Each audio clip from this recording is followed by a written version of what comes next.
Hi Margaret, so this is just your instructions video for the website. You've received an email from me with a link and a username and password.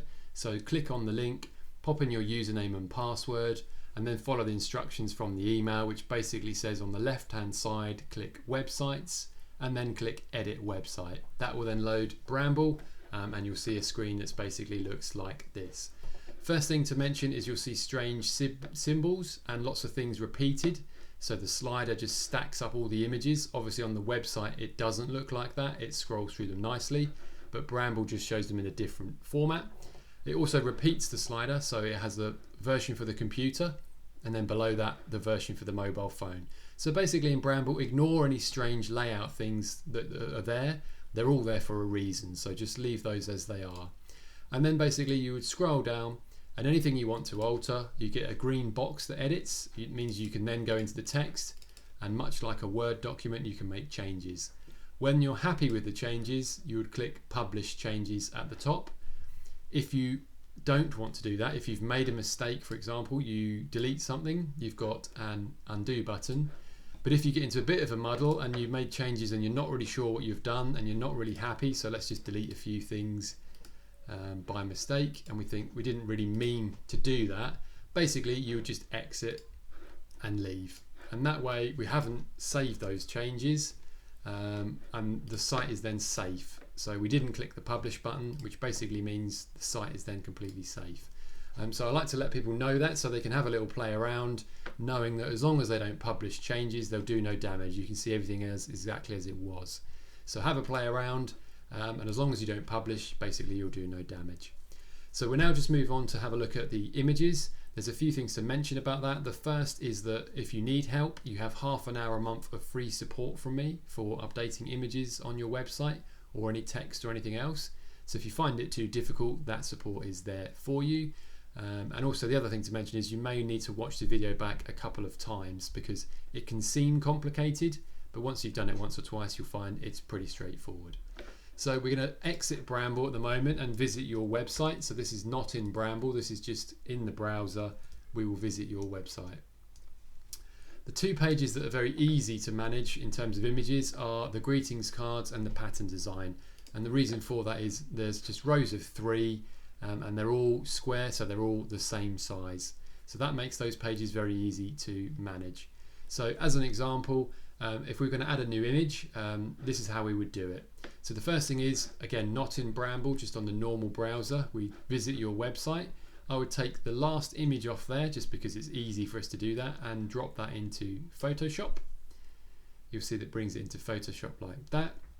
I've prepared an image on the desktop just as a random one, as to say that as if we were going to replace this image. This was our new image here.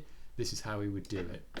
So the first of all, you'd go to your new image, you'd highlight it, and you would copy it. Then you go back to the image which we've just copied from the website because we know that is the correct size, and you would do a paste. Then when you look, that image is actually too large at the moment, so you would just position it so that it fits, and that's done. So basically, without getting too complicated, what we've done is we've gone to the website, we've taken an image off there which we know is the correct size and dimensions, and we've pasted your new image on the top, and we've just resized it to fit. Then all you do is flatten it, and then you save it, and it's best to save all the images with a unique name. So I'm going to call this one update because we're doing an update. I'm going to put the month and the year, so July 21, and this is going to be update number 1 today. So that would be a good file name. So you can't use spaces in the file name, you have to use hyphens. So give it a unique name. It just helps because if every image is called image 1, it's a bit confusing for you, and also Bramble can get confused about which images are going where. So if you give everything a unique file name, it just makes life a lot easier. So yeah, so then what we would then do is we'd go back to Bramble. So to navigate to that page, we just go up in the top here where it says index, surface patterns. That's the page we want to look at. And we come to the very end. So this is the image that we copied. What we do is we duplicate that image. So what it will do is make a copy of that to the right hand side. This bit gets a little confusing, so this is the part you may need to watch a couple of times. So click off the image and click back on it. and then there's a little button here. Turn that button off and it loses that little preview at the bottom. Click away and click back on. So there's a reason for that. I won't explain it or go into it, but just do that as a way of making sure that this is going to work. Hit change image, drop the new one where we've given it the unique file name, drop that on there. That will then upload, you can see that there. And then in the light box, you actually click out of the image again, click back in, click the little button here, so that you want the top image and the bottom image to be the same. So this is when somebody clicks the image, they get a larger version to look at. So it's important that obviously when they click that image, they see the larger version of that image. So just make sure when you upload, you're following that the top image always matches the bottom image. If it doesn't, turn it off at the bottom here, click onto another one, go back on, turn the button back on, and you'll see the top matches the bottom. You would then publish changes, and that's it. To change the order, so obviously I'm not going to publish that for you, I'll just remove it.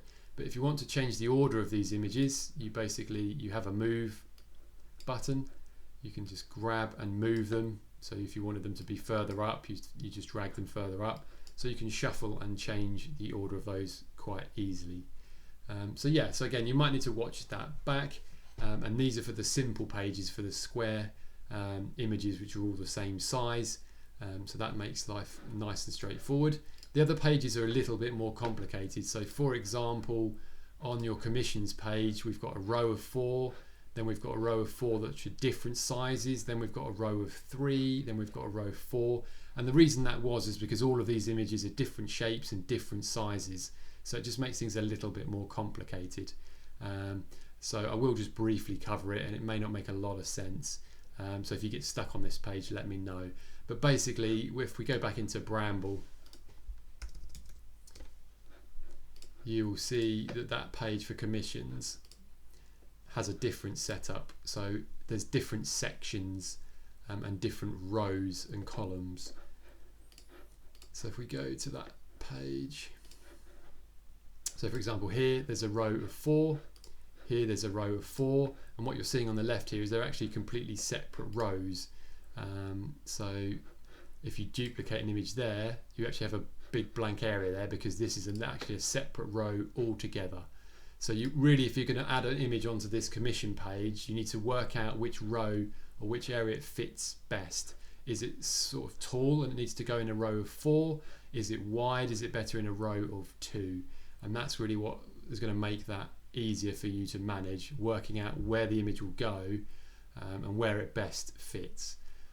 So yeah, that may not make a lot of sense. So I'd probably just stick with the 2 easy pages and do some updates for that.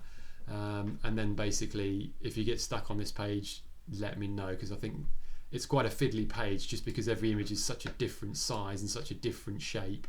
I've had to do quite a lot of different things to make sure these all fit and line up on every single device. So you may get stuck on the commissions page, but every other page should be fairly straightforward, to be honest. So yeah, I hope that helps. And if you do get stuck or you need anything else, just let me know. Thanks for watching.